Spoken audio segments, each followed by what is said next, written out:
Good morning everyone. मैं Rajneesh Sharma, Konark coaching institute Badaun से। देखिए, मैं आज आपके सामने हाजिर हूं एक हिंदी का मोस्ट इम्पोर्टेंट, बहुत ही महत्वपूर्ण चैप्टर संधि विच्छेद के साथ। देखिए, यहाँ पर हम बात करेंगे कि संधि विच्छेद में किस तरह का क्वेश्चन पूछा जाता है। सारी चीजें इंपॉर्टेंट हैं, वीडियो को स्टार्टिंग से ही देखिए। मैं जो भी बोलूंगा, मैं फालतू कुछ नहीं बोलूंगा। हमेशा मैं क्लास में आपके एग्जाम ओरिएंटेड जो चीजें होती हैं बस उन्हीं को लेता हूं, मैं उन्हीं से रिलेटिव चीजें मैं यहाँ पर लूंगा। फालतू कोई भी टाइम आपका खराब नहीं करूंगा। और देखिए, बस थोड़ा सा ये कहना था कि आपने अगर इससे पिछली वीडियोस नहीं देखी हैं तो उनको आप कोणार्क कोचिंग इंस्टीट्यूट जो हमारा चैनल है, अभी बहुत ज्यादा वीडियोस नहीं बनी हुई हैं, उस पर आप देख सकते हैं। वैसे मैं प्ले लिस्ट में भी सारी वीडियोस डाल दूंगा, आप वहां से देख सकते हैं। चलिए, क्या हम स्टार्ट करते हैं संधि विच्छेद। संधि विच्छेद में क्वेश्चन किस तरह से पूछा जाता है। देखिए, 3 पैटर्न होते हैं क्वेश्चंस को पूछने के। एक तो ये कि कोई एक शब्द दे दिया जाता है और पूछा जाता है इस शब्द में कौन सी संधि है, और या फिर एक शब्द दिया जाता है और उस शब्द का संधि विच्छेद पूछा जाता है। 4 ऑप्शन दिए जाते हैं, कहा जाता है इनमें से कौन सा इसका सही संधि विच्छेद होगा वो बताइए। और या फिर एक विच्छेद दे रखा होता है और पूछा जाता है इससे मिलकर बनने वाली संधि कौन सी होगी। ये काफी इजी क्वेश्चन होता है। ये वाला क्वेश्चन थोड़ा कम ही पूछा जाता है, पहले 2 पैटर्न सबसे ज्यादा पूछे जाते हैं। तो आपको यहाँ पर बहुत अच्छे से सीखने की आवश्यकता है, क्योंकि क्वेश्चन को किसी भी तरीके से पूछा जाए आपका आंसर सही होना चाहिए। और देखिए, इसकी थ्योरी से भी क्वेश्चन बनता है, लेकिन वो सिंगल क्वेश्चन एक बनता है या फिर 2 क्वेश्चन आप कह सकते हैं बन सकते हैं। ये कई बार ऐसा हुआ है। एक बार देखिए, क्वेश्चन में पूछा गया था कि संधि क्या है। ये क्वेश्चन पूछा गया था यूपीएससी के थ्रू जो वैकेंसी आती है जूनियर असिस्टेंट की वैकेंसी में 2016 में एग्जाम हुआ था। उस एग्जाम में पूछा गया था कि संधि क्या है। तो ऑप्शन में आपका जवाब जो था, सही जवाब वहां पर था 2 वर्णों के मेल को संधि कहते हैं। 2 वर्णों के मेल को संधि कहते हैं। मैं आपको बता दूं, देखिए, संधि जो होती है उसे हम संधि कहते हैं, या संधि विच्छेद ये क्या है वो आपको समझना है। देखिए, 2 वर्णों के मेल से उत्पन्न होने वाले विकार को संधि कहते हैं। विकार मतलब परिवर्तन, जो उसमें विकृति आती है उसको हम संधि कहते हैं। संधि का मतलब होता है ज्वाइनिंग, मतलब जोड़ना। ठीक है, संधि का मतलब क्या होता है? ज्वाइनिंग, मतलब जोड़ना। तो देखिए, संधि जब हम करेंगे यहां पर तो सीखेंगे आप संधि विच्छेद की। देखिए, बात करते हैं संधि विच्छेद में पूछा जाता है कि संधि कितने प्रकार की होती है। तो आपका जवाब होगा 3 प्रकार की संधि होती है, स्वर संधि, व्यंजन संधि और विसर्ग संधि। ठीक है। अच्छा, और कभी कभार एक क्वेश्चन और पूछ लिया जाता है कि स्वर संधि क्या होती है। तो हम कहेंगे कि इसमें स्वरों का मेल होता है, वो स्वर संधि कहलाती है। और ज्यादा तो देखिए यहाँ से नहीं पूछा जाता थ्योरी में, लेकिन हाँ, शब्द पूछे जाते हैं और उन शब्दों में कौन सी संधि है, ये तो बहुत ही इंपॉर्टेंट क्वेश्चन होता है। ये अक्सर क्वेश्चन पूछा जाता है। तो देखिए, हम यहाँ पर बात कर लेते हैं। संधि 3 प्रकार की होती है, स्वर संधि, व्यंजन संधि और विसर्ग संधि। अभी देखिए, मैं आपको स्वर संधि में अभी इस वीडियो में कंप्लीट करा दूंगा, और स्वर संधि के बाद में व्यंजन संधि और विसर्ग संधि के लिए नेक्स्ट वीडियो आएगी। और वो वीडियो आपकी रिकॉर्डेड वीडियो होगी, जिस वीडियो में आपको मैं अंडरलाइन करके या हाईलाइट करके पढ़ाऊंगा, और वो बेहतर तरीका होगा। आप देखिएगा, आपको अच्छा लगेगा और आपका क्वेश्चन किसी कीमत पे गलत नहीं होने वाला संधि का। अगर आपने ये दोनों वीडियोस देख ली तो आपका ये क्वेश्चन किसी कीमत पे गलत नहीं होने वाला। ठीक है, तो अभी हम स्टार्ट करेंगे संधि के क्वेश्चंस को किस तरीके से करना है और ये कैसे किया जाता है, कैसे कैसे इसमें क्वेश्चंस आते हैं। एक बार ठीक है, तो स्टार्ट करते हैं हम संधि। देखिए, यहाँ पर कुछ बातें मैं आपको बताऊंगा। स्वर संधि क्या होती है, जिसमें स्वरों का मेल होता है, उसे हम स्वर संधि कहते हैं। और स्वर संधि जो होती है 5 प्रकार की होती है। कितने प्रकार की होती है? 5 प्रकार की होती है। उन 5 प्रकार में सबसे पहला आप पढ़ेंगे दीर्घ संधि, फिर पढ़ेंगे गुण संधि, वृद्धि संधि, यण संधि और अयादि संधि। यहीं से सबसे ज्यादा क्वेश्चन पूछे जाने की उम्मीद रहती है, और बहुत सारे वर्ड्स ऐसे होते हैं जिनको पूछ लिया जाता है। तो देखिए, दीर्घ संधि में क्या बनेगा, आपको 2 तरीके से सवालों को सीखना पड़ेगा। आप पूरा डिटेल में समझिए। दीर्घ संधि क्या होती है? दीर्घ संधि में आ मतलब दीर्घ का मतलब क्या होता है, बड़ा। तो यहां पर बड़ा आ, बड़ी ई, बड़ा ऊ जिसे हम कहते हैं, आ ई ऊ, ये शब्द ये वर्ण या इनकी आवाज आएगी, ये स्वर बनेंगे। अब देखिए ये कैसे बनेंगे मैं आपको बता देता हूं। देखिए जैसे हमने यहां पर लिया है, कोई भी आ अगर किसी भी आ के साथ मिल जाता है, मतलब छोटा वाला जो आ है वो छोटे के साथ मिले या बड़ा आ बड़े के साथ मिले, वैसे ये छोटा और बड़ा आ नहीं होता, अ और आ होता है, लेकिन आदत है जिस तरह से बोलते आए हैं हमेशा वही बोल रहा हूं मैं, आप लोग भी समझते होंगे सभी। तो देखिए कोई भी आ किसी भी आ से जब मिलेगा तो हमेशा बड़ा आ बनेगा, चाहे बड़ा बड़े से मिले या छोटा छोटे से मिले या फिर बड़ा छोटा या छोटा बड़ा, किसी भी तरीके से कोई भी आ जब मिलेगा तो हमेशा बड़ा आ बनकर तैयार हो जाएगा। इसी तरह से अगर हम दीर्घ संधि में ई की बात करें तो यहां पर भी किसी प्रकार का भी ई मिलेगा तो हमेशा बड़ी वाली ई बन के आ जाएगी। और इसी तरह से ऊ की अगर बात करें तो कोई भी ऊ मिलेगा तो संधि होने के बाद वो ऊ बन करके आ जाएगा। ठीक है, तो अब देखिए ये बात मैंने यहीं पर खत्म कर दी। इसके बाद हम बात कर लेते हैं गुण संधि की। देखिए गुण संधि में क्या मिलता है, क्या बनता है, उसमें देखिए ए बनकर आता है, ओ बनकर आता है और अर, ए ओ और अर बनकर आता है। बहुत इंपॉर्टेंट है ये वाला। तो देखिए ए कैसे कैसे बनेगा, कभी भी जब आ का मेल ई के साथ होगा, किसी भी आ का मेल जब ई के साथ होगा तो ए बनेगा। अभी हम इसको इरेज करने के बाद में जब दूसरा वीडियो यहीं पे मतलब अभी आगे और बनाएंगे, इसके बाद जब हम आपको एग्जाम्पल के साथ समझाएंगे तो आपको बहुत अच्छे से समझ में आने वाला है, लेकिन उससे पहले आपको ये सारी चीजें बहुत अच्छे से समझनी पड़ेंगी। तो देखिए कोई भी आ जब ई के साथ मिलेगा तो हमेशा क्या बनेगा, ए मिलेगा। और उसके बाद हम बात कर लेते हैं, अगर कोई भी आ ऊ के साथ अगर मिल जाएगा तो ओ बनेगा। जैसे सूर्य, सूर्य में लास्ट में किसकी आवाज आ रही है, आखिर में आ की आवाज आ रही है, और उदय में ऊ, तो आ और ऊ मिलकर के क्या बनेगा, सूर्योदय।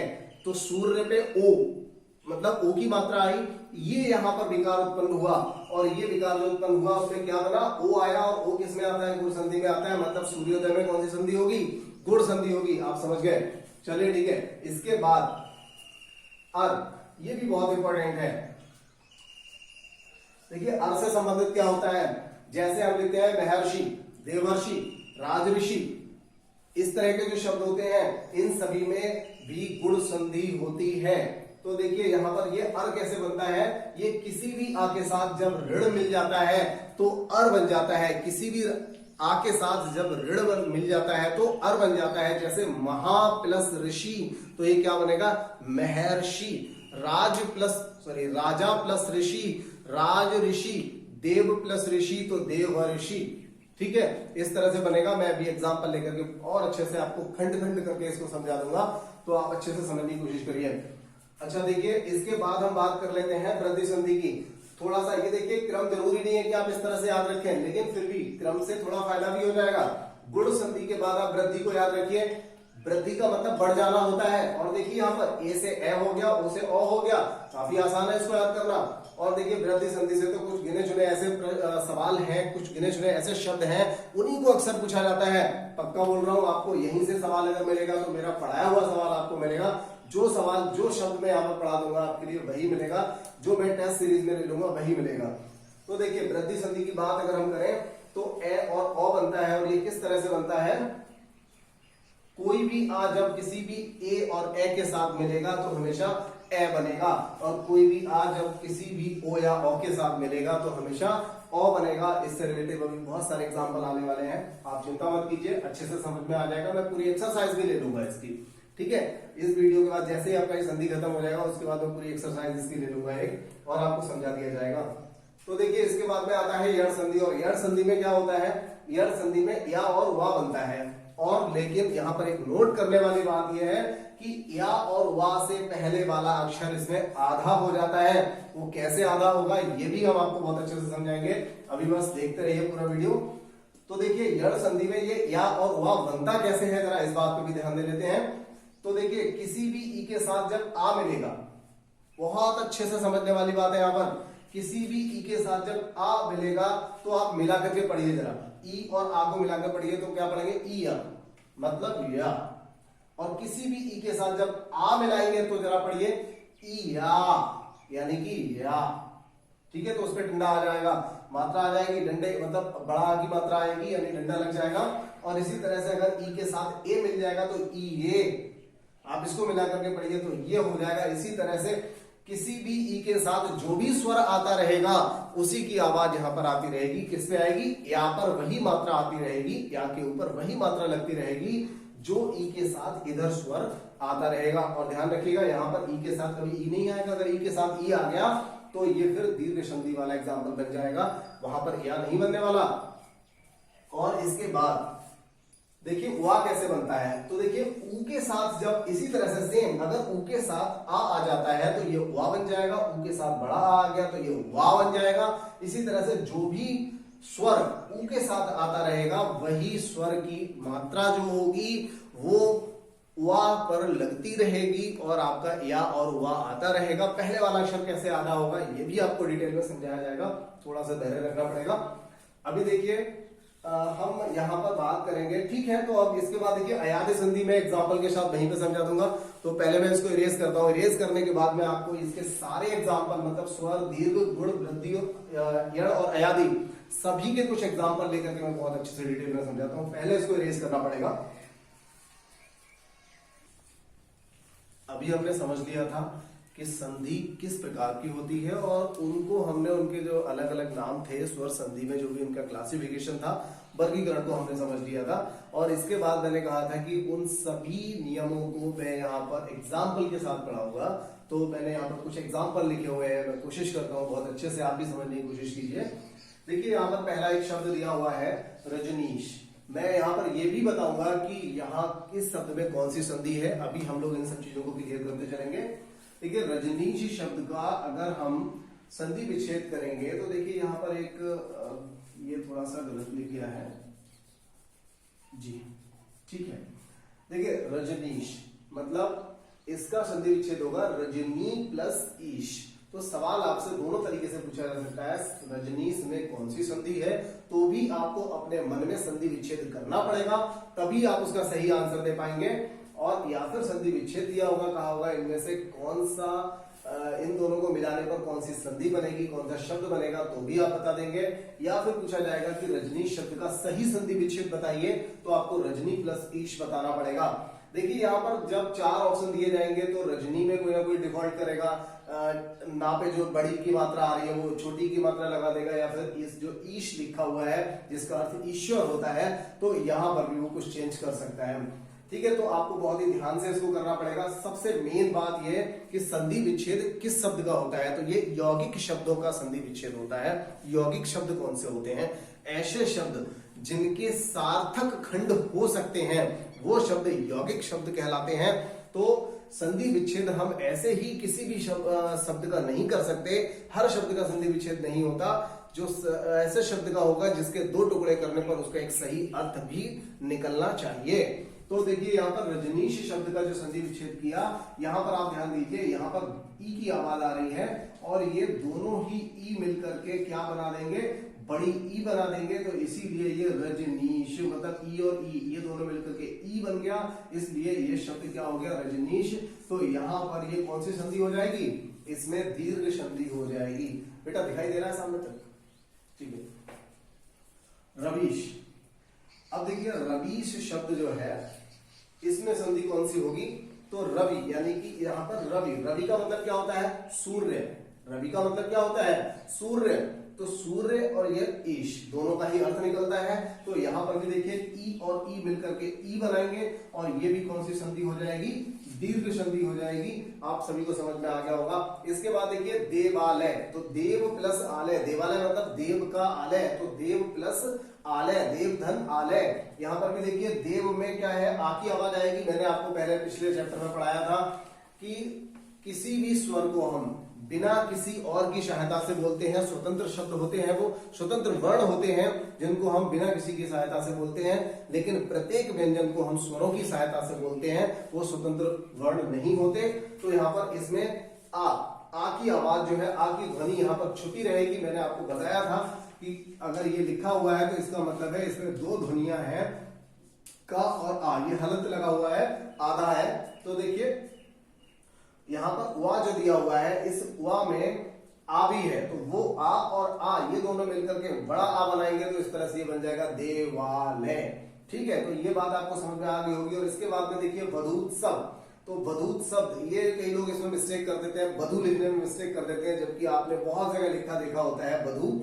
तो देखिए वधूत्सव में वधु प्लस उत्सव होगा, और ये वधूत्सव हो जाएगा क्योंकि ऊ और ऊ दोनों की मात्रा मिलकर के बड़ा ऊ की मात्रा बनाएंगी, तो ये वधूत्सव हो जाएगा। और आप देख रहे होंगे कि यहाँ पर चारों ही सवाल जो थे वो कैसे थे, दीर्घ संधि से संबंधित थे। ये चार के चारों दीर्घ संधियां थी इनमें। अब इसके बाद देखिए हमने यहाँ पर एक शब्द लिखा हुआ है नरेश। तो देखिए नरेश शब्द में क्या हो रहा है, नर प्लस ईश, यहाँ पर आ की आवाज और यहां से ई की आवाज। हमने आपको बताया कि आ और ई की दोनों की आवाजें मिलकर के एक ही आवाज बनाते हैं, तो ये आ और ई मिलकर के ए बन जाता है। इस तरह से नर पर एक ही मात्रा लग जाएगी, तो नरेश, क्योंकि ये दोनों मिलकर के ए बन गया, यहां से जो आ की आवाज आई और ई दोनों मिलकर के ए बन गया, तो रा हलंत वाला रह गया, उस पर एक ही मात्रा लग गई और शा तो अकेला रह गया था। इस तरह से ये शब्द नरेश बन जाएगा। और यहाँ पर जो है गुण संधि हो जाएगी। गुण संधि में आपको बताया था कि ए ओ और अर आता है। अब देखिए इसी तरह से महोदय, यहाँ पर देखिए बड़ा आ और ऊ ये दोनों मिलकर के ओ बना लेंगे, और इस तरह से यहाँ पर भी कौन सी संधि हो जाएगी, गुण संधि हो जाएगी। ठीक है, बात समझ में आ रही होगी। इसके बाद हम बात कर लेते हैं महर्षि की। तो इसमें देखिए ये बहुत अच्छे से मैंने देखिए यहाँ पर थोड़ा सा और कोशिश की है इसके टुकड़े करने की, उसको समझने की कोशिश करिए। महा प्लस ऋषि, तो देखिए मह प्लस आ, ये देखिए ये लिख गया महा, हा पे हलंत है और बड़ा आ की आवाज थी वो हमने अलग से लिख दिया, और ऋषि। तो अब देखिए आपको क्या बताया गया था अभी जस्ट पीछे 5 मिनट पहले आपको बताया गया कि आ और ऋण दोनों मिलकर के क्या बनाते हैं, अर बनाते हैं। यहाँ पर शी रह गया और यहाँ पे ये मह रह गया। तो अब ये जब मिलेंगे, ये सब एक साथ मिलेंगे, आप जरा इन तीनों खंडों को एक साथ मिला करके पढ़ दीजिए, तो ये क्या होगा, महर्षि। आप इसको ऑटोमेटिक महर्षि ही पढ़ेंगे, लेकिन इसको जब हम लिखेंगे तो कैसे लिखेंगे, ये आ इस हा के साथ आएगा, तो ये हा पूरा बन जाएगा, और ये जो रा है वो शा की ऊपर यहाँ पर जो मात्रा है इस पर चला जाएगा, तो ये क्या बन जाएगा, महर्षि लिख जाएगा। इसी तरह से देवर्षि, राजर्षि सारे शब्द लिखे जाते हैं।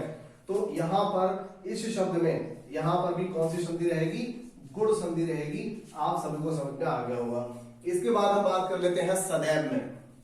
देखिए सदैव, तथैव, एकैक, महेश्वर्य, बहुत सारे ऐसे शब्द हैं जिनको आप प्रैक्टिस करेंगे। आपके पास कोई भी किताब दी है आप उससे प्रैक्टिस कर सकते हैं, लेकिन फिर भी मैं आपको बताऊंगा कि आपको इसके लिए ल्यूसेंट की जो हिंदी आती है, सामान्य हिंदी ल्यूसेंट, वो आप लीजिए, सबसे बेस्ट बेसिक बुक है। ठीक है, वो तो सबसे पहले आपको पढ़ ही लेनी चाहिए। मेरे हिसाब से आपको वो किताब पहले पढ़ लेनी चाहिए। उस किताब से बेहतर स्टार्टिंग करने के लिए हिंदी की कोई भी किताब नहीं है। और बहुत सारे ऐसे एग्जाम हैं जो कंडक्ट होते हैं, मैक्सिमम क्वेश्चंस वहीं से मिल जाते हैं आपको। बहुत ही बेहतर बुक है, आप एक बार लीजिए, पूरे पैसे वसूल होते हैं उस बुक में। बहुत अच्छे से दिया गया है और मिस्टेक भी थोड़ी कम है, और जो भी मिस्टेक दी गई है उनको बता दिया जाएगा। लेकिन वो किताब आप जरूर ले लीजिए जैसे ही लॉकडाउन खुल जाता है। और देखिए जिसको भी उस किताब को जो नहीं ले पा रहा है, जिसके पास वो किताब नहीं है, उसकी पीडीएफ आप मुझे कमेंट में लिखिए। आपको अगर पीडीएफ चाहिए तो आप मुझे व्हाट्सएप या आप इसी वीडियो के कमेंट में डाल दीजिए, तो मैं आपको उसका पीडीएफ सेंड कर दूंगा। ठीक है, आप मुझे व्हाट्सएप नंबर पे और या फिर अपने इस कमेंट में डाल दीजिए, मैं आपको वहीं से आपका नंबर लेकर के व्हाट्सएप कर दूंगा। ठीक है, तो ये काम आप जरूर करिए ध्यान से, मैं आपको पीडीएफ इसका दे दूंगा। देखिए अगला जो शब्द है हम जिसकी बात कर रहे हैं वो है सदैव। तो यहाँ पर क्या बनेगा, सदा प्लस एव। जरा ध्यान रखना है, सदा का मतलब होता है सदा, हमेशा, और एव। तो ऐसा होता है कि बहुत सारे ऐसे शब्द होंगे जिनके अर्थ आपको नहीं पता होंगे, लेकिन उनको ध्यान रख लीजिएगा। एव शब्द सही होता है, एव नहीं होता। तो सदा प्लस एव होगा, ऐसे ही तथा प्लस एव होगा, तो सदैव तथा। बहुत ही इंपॉर्टेंट क्वेश्चन है दोनों। तो यहाँ पर कौन सी संधि हो जाएगी, वृद्धि संधि। कौन सी संधि हो जाएगी, वृद्धि संधि हो जाएगी, क्योंकि यहाँ पर डबल मात्राएं आ रही हैं। तो ऐसे ही देखिए मत प्लस ऐक्य। मत का मतलब होता है, मत का मतलब होता है विचार, राय, और ऐक्य का मतलब होता है एका। ठीक है। तो जहां पर मतों में एका हो, बहुत सारे लोगों के मतों में एका हो, तो उसको हम कहते हैं मतैक्य। और यहाँ पर भी देखिए डबल मात्राएं आ रही हैं, और यहाँ पर भी कौन सी संधि हो जाएगी, वृद्धि संधि हो जाएगी। इसी तरह से महा प्लस औषधि, इसमें भी वृद्धि संधि हो जाएगी, क्योंकि इसमें औ की मात्रा आ रही है, जहां डबल मात्राएं आएंगी वहां पर, क्योंकि गुण के बाद वृद्धि में एक एक मात्रा की वृद्धि होकर के ए का औ हो जाएगा, औ ए का ए हो जाएगा, और ओ से ओ हो जाएगा। तो डबल मात्रा वाले जो होते हैं उन सभी में क्या होता है, वृद्धि संधि होती है। और देखिए इसके बाद एक शब्द आया आपका प्रत्येक। तो देखिए प्रति प्लस एक, अब प्रति प्लस एक को हमने इस तरह से लिखा है, ये देखिए प्रत तापे हलंत लगा हुआ है और छोटी ई हो गई, तो ये हो गया प्रति, ठीक है, और एक। अब आपको बताया गया था ई और ए, अगर इन दोनों को मिलाकर के आप पढ़ेंगे तो क्या पढ़ेंगे, ये अभी भी बताया था आपको, ये और ये देखिए का यहां से आ जाएगा, और देखिए प्रा ये हो गया, और ता रह गया आधा, और इस तरह से क्या बनेगा, प्रत्येक बनेगा। तो ये बहुत ही इंपॉर्टेंट था, मैंने आपको बताया था कि मैं आपको यहाँ पे डिस्कस कर पूरा एक्सप्लेन कर दूंगा, डिस्कस किया जाएगा इसके बारे में। तो देखिए यहाँ पर मैंने आपको डिटेल में इसको समझा दिया कि किस तरह से आधा अक्षर रह जाता है। और देखिए यहाँ पर अगला एक और आ गया, यहाँ पर ये देखिए अगला है अभ्यर्थी। तो यहाँ पर भी सेम वही प्रोसेस है, ई और आ मिलकर के या बन जाएगा, और ये थी ऐसे ही रहेगा, और आ और ये जो भा है ये आधा रह जाएगा, तो ये बन जाएगा अभ्यर्थी। और इसमें भी कौन सी संधि हो जाएगी, यड़ संधि हो जाएगी। एक एग्जांपल मैं और ले लेता हूं, बहुत ही सिंपल सा है, आप सभी लोगों ने पढ़ा होगा, स्व प्लस सु, स्व नहीं सु होता है, इसमें स्वागत ले रहा हूं मैं, सु प्लस आगत, क्या है, सु प्लस आगत। तो देखिए यहां पर उ और आ मिलकर के क्या बना देंगे, वाह, और गत तो हो ही जाएगा, और ये सा कैसा रह जाएगा, जब यहां से आप उ हटा लोगे तो ये सा आधा रह जाएगा, और यहां बन जाएगा स्वागत। तो देखिए यहां पर भी उ और या अगर आ जाता है, वाह और या आ जाता है, और उससे पहले वाला अक्षर अगर आधा हो जाता है, तो वहां पर कौन सी संधि होती है, यड़ संधि होती है। देखिए अभी मैं उसके अयादी संधि के 4-5 एग्जाम्पल और समझाने वाला हूं। सबसे पहले मैं इसे इरेज करता हूं। अभी देखिए हमने यहां पर दीर्घ संधि, एड़ संधि, गुण संधि और एक हमने वृद्धि संधि तक पढ़ लिया था। अब इसके बाद अयादी संधि के कुछ एग्जांपल्स हैं, जरा इनको भी समझ लेते हैं। देखिए यहां पर आपको एक बात याद रखनी पड़ेगी कि इसमें या और वा बनेगा। दूसरी बात एक और याद रखनी पड़ेगी कि ए और ए के साथ या बनेगा, ओ और ओ के साथ वा बनेगा। अभी सब क्लियर होने वाला है, बिल्कुल थोड़ा सा 2 मिनट का धैर्य रखिए, 2 मिनट में ये सब समाप्त हो रहा है। और देखिए एक बात का और विशेष ध्यान रखना है, जैसे यहां पर आया चे प्लस अन, यानी ए आ रहा है इसलिए या आएगा, ए आ रहा है इसलिए या आएगा, इसलिए देखिए शे प्लस अन, तो ये क्या बन जाएगा, शयन। इसी तरह से ने प्लस अन बराबर नयन बन जाएगा, क्योंकि ए आ रहा है, ए या ए की मात्रा आ रही होती है, तो यहाँ पर या बनता है। और देखिए अगर यहाँ पर हमने किया ने प्लस अन, तो ये बन जाएगा नायन।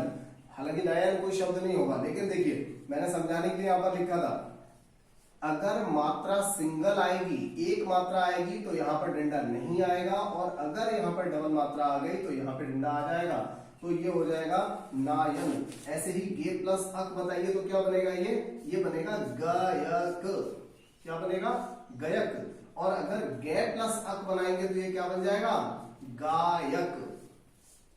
डंडा यहां पर देखिए डबल मात्रा हो गई, तो यहां डंडा आ जाएगा। तो ये सभी अयादी संधि के एग्जाम्पल हैं, और इनको भी समझ लीजिए। भो प्लस अन, तो देखिए ओ और ओ के साथ वा बनेगा हमेशा, तो भो प्लस अन वा बन गया, देखिए भवन। ऐसे ही अगर हम इसको भौ प्लस अन करेंगे, मतलब डबल मात्रा लाएंगे, तो यहाँ पर डंडा आ जाएगा, और ये क्या बन जाएगा, भावन बन जाएगा। इसी तरह से पो प्लस अन बराबर पवन, और पौ प्लस अन बराबर पावन। ये सभी अयादी संधि के एग्जाम्पल थे। और देखिए अभी स्वर और व्यंजन संधि में नेक्स्ट वीडियो में लेता हूं, और उन सबको मैं आपको बहुत जल्दी ही बता दूंगा, नेक्स्ट वीडियो यानी कि कल ही या आज ही किसी भी टाइम में वो वीडियो भी अपलोड कर दूंगा। और दूसरी बात एक और थी कि आप इस चैप्टर को अपनी किसी भी बुक से आप रिवीजन करोगे, सबसे पहले आप बहुत अच्छे से एक बार वीडियो देखिए, शांति से हेडफोन लगा करके अच्छे से वीडियो देखिए, ईयरफोन लगाइए और आराम से वीडियो देखिए, और उसके बाद फिर आप इसमें कोई दिक्कत होती है तो आप मुझे पहले कमेंट करके मुझसे पूछ लीजिए, कंफर्म कर लीजिए। और इसके बाद भी अगर दिक्कत रहती है, वैसे उम्मीद है नहीं रहेगी, जब आप मुझसे एक बार पूछ लेंगे तो प्रॉब्लम नहीं आएगी। फिर आपको क्या करना है, आपके पास जो भी किताब है उसकी एक्सरसाइज लगानी है, उसके बहुत सारे एग्जाम्पल्स उसमें दे रखे होते हैं, वो सारे करने हैं। तो मुझे उम्मीद है कि आपकी संधि विच्छेद से रिलेटिव कोई भी समस्या आगे के लिए नहीं रहेगी। आप किसी भी प्रकार के सवाल को सॉल्व कर सकोगे, किसी भी प्रकार के शब्द का संधि विच्छेद बता सकोगे। ठीक है, तो नेक्स्ट वीडियो में मैं आता हूं, उससे पहले आप इन सबको बहुत अच्छे से तैयार करिए। Thank you.